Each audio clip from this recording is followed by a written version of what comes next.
can feel the emotion of the event, for the most part, you're living in lack or separation. We now know then if you can create coherence in your heart, that heart produces a magnetic field that literally causes you to expand your energy. Hello guys, please watch this video to the end and you will learn the formula. The formula to manifest anything in your life fast. Dr. Joe Dispenza will teach us how to do it. I know you all love Dr. Joe, so take 10 minutes and you will be grateful for the knowledge you will gain. Joe Dispenza explains all the problems we have with manifesting and how to get over them. Apply this formula and you will start noticing magic happening in your life. Before I leave you with Dr. Joe Dispenza, if you love his work and you don't want to miss my new videos, hit that subscribe button and the bell button next to it. Enjoy! And the more coherent the heart is, the more you can lay the thought of your future on that energy. And I've said many times, the emotions of anger and frustration and suffering and pain cannot hold the thought or the intention of that future, because those energies or those emotions carry a different frequency or intention. So then, when you can combine a clear intention with an elevated emotion, you are changing your energy. And the practice of doing this is the important point, because so many people ask to heal. They want to understand why they're not healing, and for the most part, they haven't learned the formula to heal.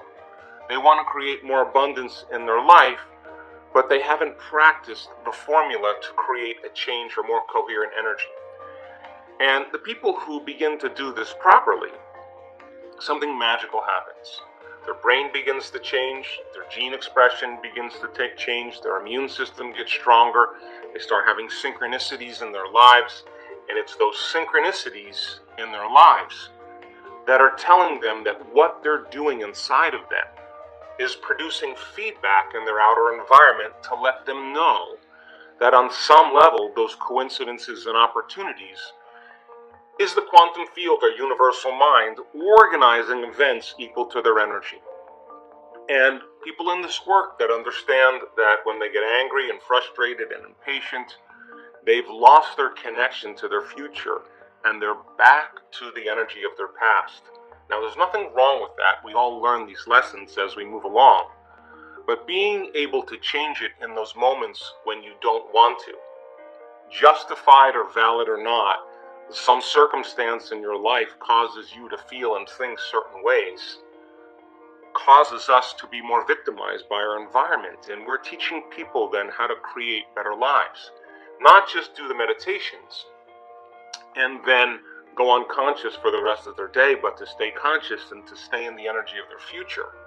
Now, people come to this work for all kinds of reasons. Some people do want their abundance, some people want a new relationship, some people want a new career.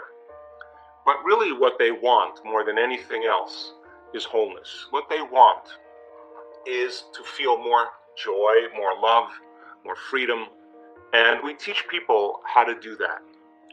So, not everybody in this work heals.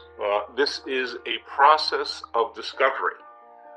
But in the last couple years, we have seen so many incredible miracles, so many transformations, and we have the evidence not only in science and the things we're measuring, and all the wonderful new opportunities that are coming out of this work with other scientific universities and communities that are interested in studying us, but also our testimony, our students. They are the living example of what's possible. And that means then, if other people can do it, you can do it as well. And it's going to take practice. It doesn't mean like if you've read all the books on how to dance the salsa and you've memorized all the content, but you've never got on the dance floor and done the salsa, or you've read the books on how to tango, but you've never actually practiced and got your body involved in doing the tango. It doesn't mean that you're not a good dancer. You may have all this talent to be able to do it, but to learn the steps and to make it look natural and easy, and to begin to see that you're evolving your experience is fundamentally important to this work. So I wanted to connect with you to let you know that I have a lot of questions also. And I think all the time about building a better model of understanding, and you should too. And you should investigate the answers to those questions on your own. It's so important for you to take a moment and look for the answer. Not ask the question and have someone answer it for you, although that's great in the community because our community informs each other. Our community supports each other. Our community heals one another. We honor one another. We respect one another. We tell the truth to one another. We shine for one another so others can shine. We educate one another. These are all the important attributes that build a indivisible bond amongst the community. But the important element then, more than anything else, is seeing feedback in your life. And so people can come for all kinds of reasons to do this work, and to me, it doesn't matter. What matters the most is that you're patient with yourself. These concepts are easier to forget than to remember.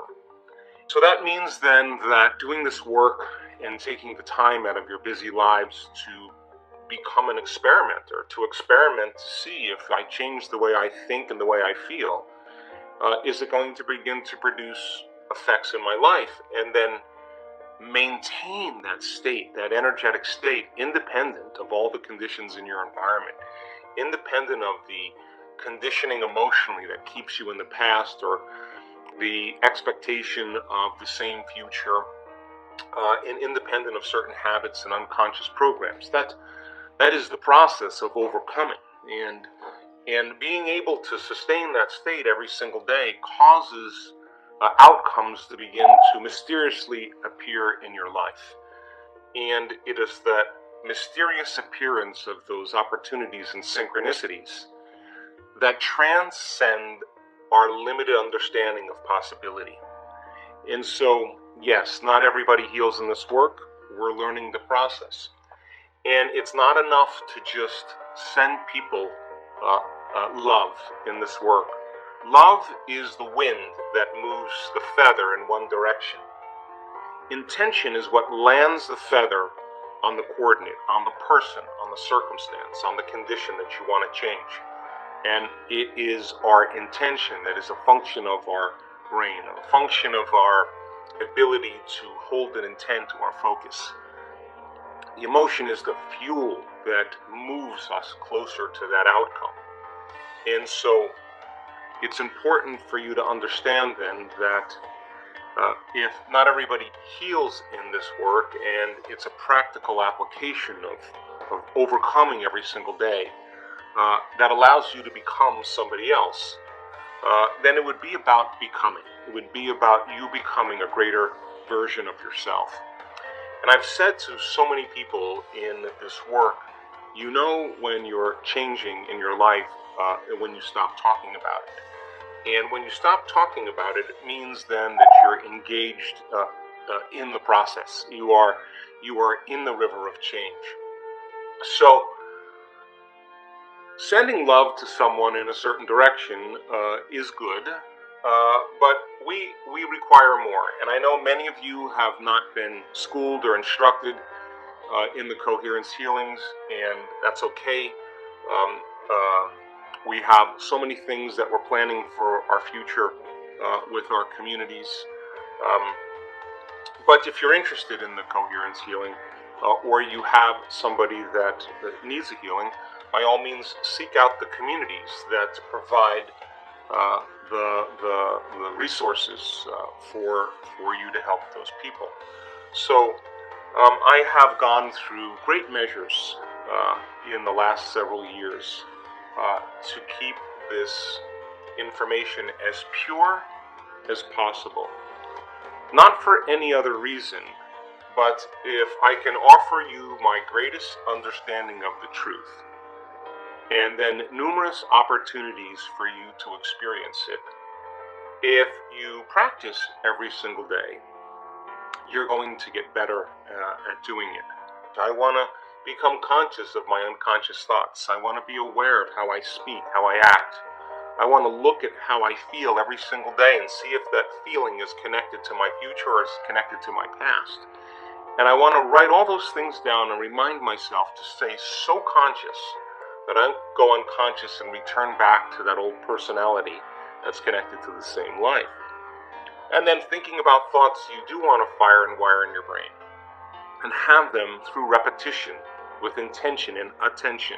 Install the circuits and repeat it enough times so the hardware becomes more like a software program, and you naturally have a new voice in your head that says anything's possible, believe in yourself, you can do this, instead of I can, it's too hard, I don't feel like it. Those are thoughts of the past.